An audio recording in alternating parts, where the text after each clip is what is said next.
Il y a un autre détail dans ce verset.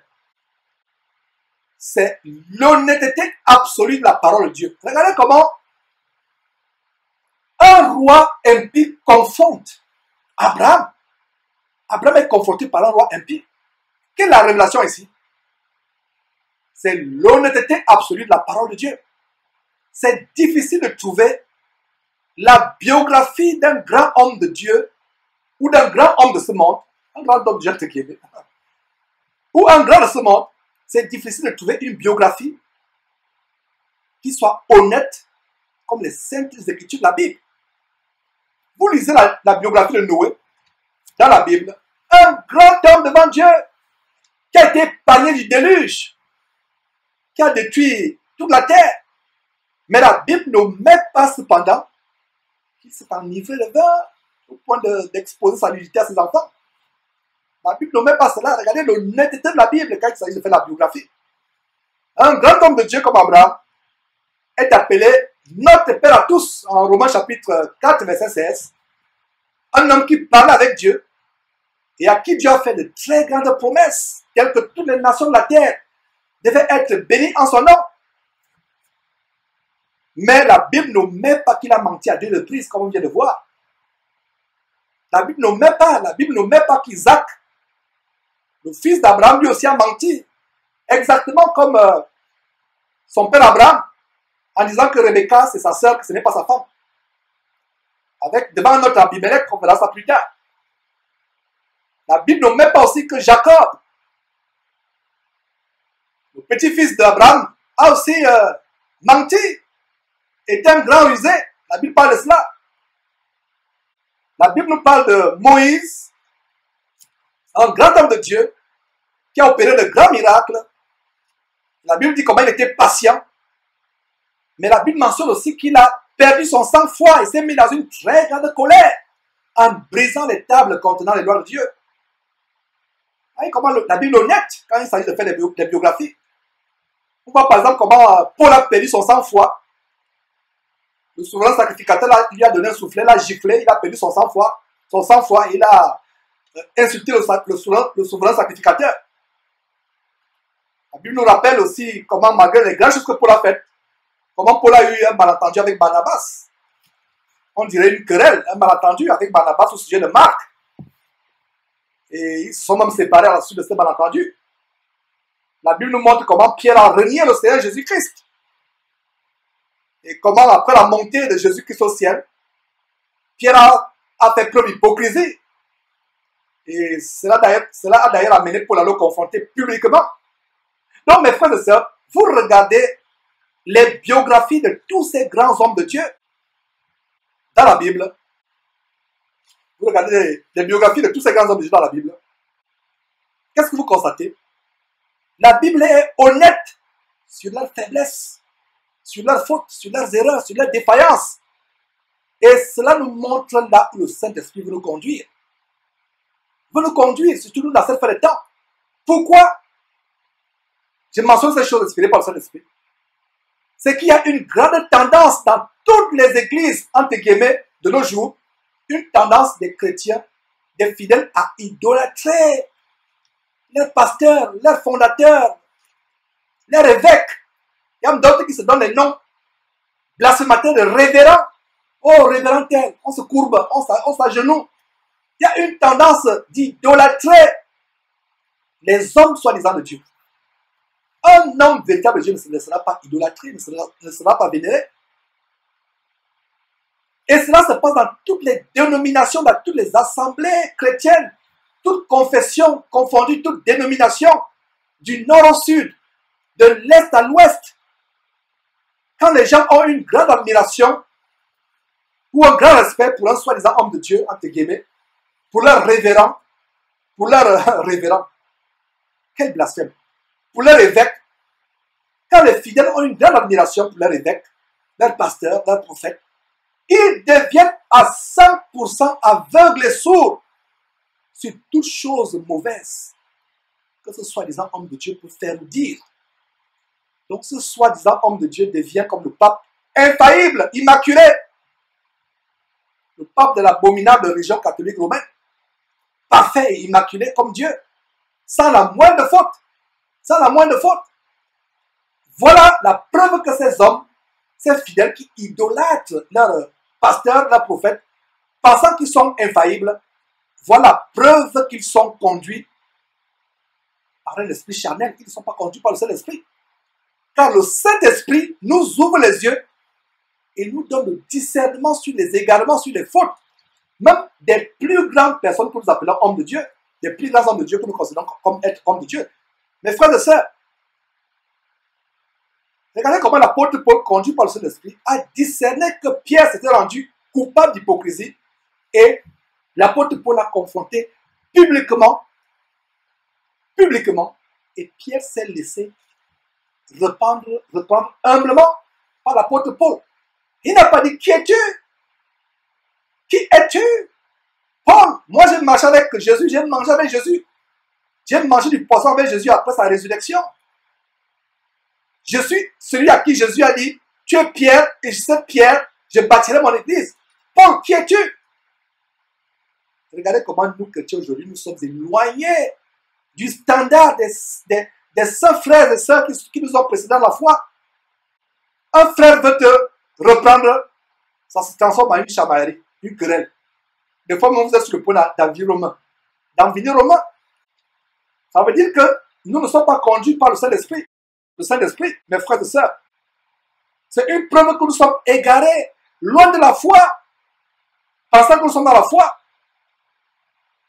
Prenons le cas de Luc l'Obédissant, qui était un compagnon des ministères de Paul. Et pour ceux qui ne savent pas, l'auteur du livre d'Actes, Luc n'a pas omis d'écrire, inspiré par le Saint-Esprit, d'écrire sur les faiblesses de Paul en tant qu'apôtre. C'est lui qui mentionne que Paul a eu à insulter le souverain sacrificateur qui l'a giflé. Regardez comment la Bible est claire. Luc a mentionné les défaillances de Paul afin que les chrétiens n'idolâtrent pas Paul, ou aient une haute opinion de lui, une mauvaise idée de Paul. Mon frère en Christ, serais-tu dans la joie si un compagnon de ministère écrivait une lettre sur toi, une biographie sur toi aux églises, et il mentionnait aussi tes fautes, tes faiblesses, tes différences, tes erreurs? Ce n'est pas facile, mes frères, de ça d'avoir cette réaction, parce que nous aimons être insensés. Notre nature charnelle nous amène à être insensés, et les chrétiens charnels, les pasteurs charnels, faux hommes de Dieu, faux pasteurs, faux chrétiens, aiment à être insensés, à recevoir des éloges, pour ne pas dire être adorés par les frères et sœurs, et être passé à leurs yeux comme étant leur héros, un héros infaillible. Nous ne voulons pas que les gens voient notre mauvais côté, nos fautes, les choses négatives que nous faisons. Et ceci est une grande marque, c'est une grande marque de notre carnalité, notre nature charnelle, du vieil homme qui est en nous. Donc la parole de Dieu est honnête, très honnête, quand elle décrit les hommes, les grands hommes de Dieu. Jésus déclare en Matthieu chapitre 8, verset 11, notez ce verset en passant, que plusieurs viendront de l'Orient et de l'Occident, et ils seront à table avec Abraham, Isaac et Jacob dans le royaume de Dieu. Regardez ce que Jésus dit, Matthieu chapitre 11, que plusieurs viendront de l'Orient, de l'Occident, et seront à table avec Abraham ou dans le royaume des cieux. Mais voici cet Abraham ici, qui pour la deuxième fois ment aux yeux de sa femme.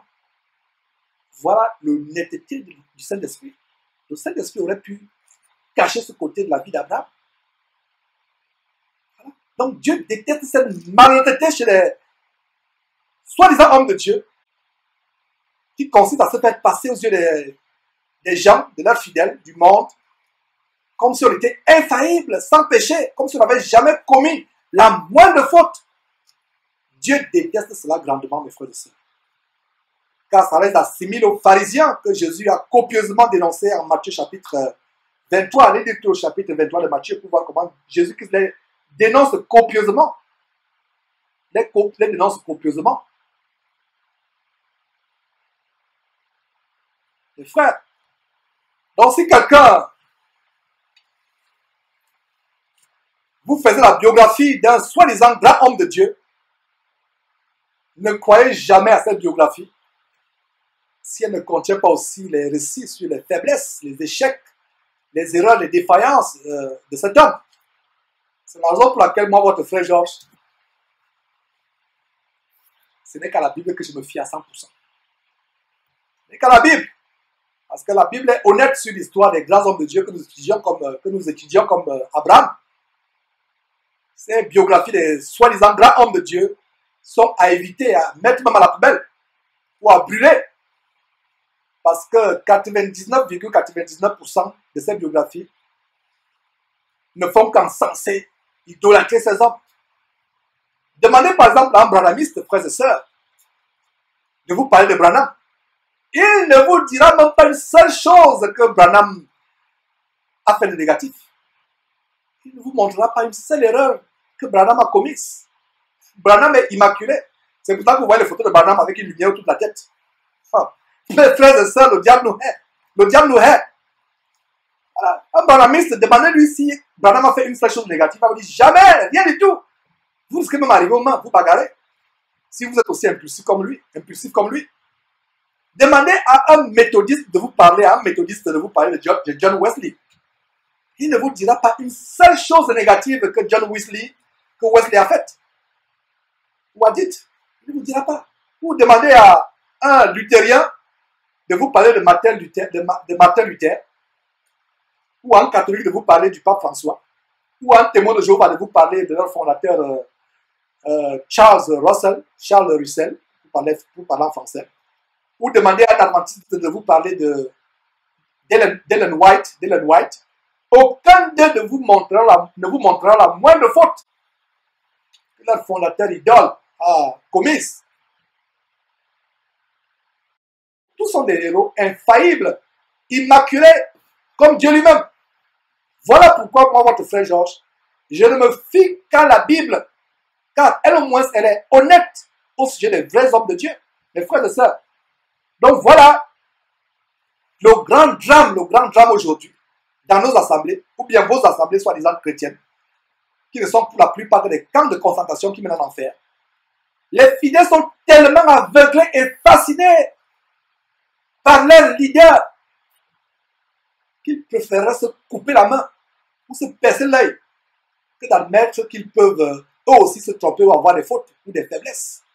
Regardez quand on dénonce les faux pasteurs, avec des preuves à l'appui, prenant les paroles abominables qui sortent de la bouche de ces Mamadou Karambiri, Masolo Chinasi, Ivan Kassanou, Raoul Wafo, Alain Patrick Tsege, pourtant les abominations qui sortent de leur bouche, les vidéos des caméras cachées qui montrent leur séance d'escroquerie, on montre cela, ils se soulèvent contre nous.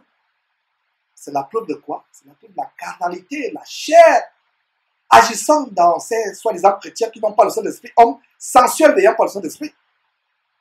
Regardez comment la Bible parle des faiblesses d'Abraham. Ceci est un grand encouragement, mes frères et sœurs, de ne pas être aveugle ou fanatique au sujet d'aucun homme de Dieu. Ne soyez pas fanatiques des hommes de Dieu. Pensez qu'ils sont infaillibles. Ayez le discernement et soyez inspirés par le Saint-Esprit qui nous révélera si un homme de Dieu est de Dieu ou s'il n'est pas de Dieu. Retournons à Genèse chapitre 20, verset 11.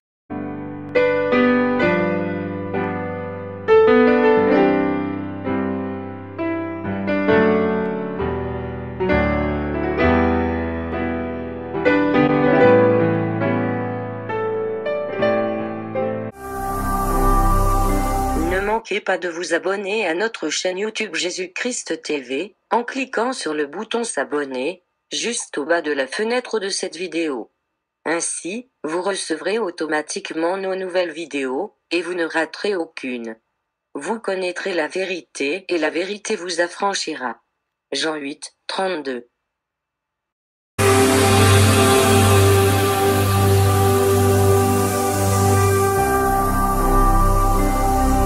Jésus-Christ TV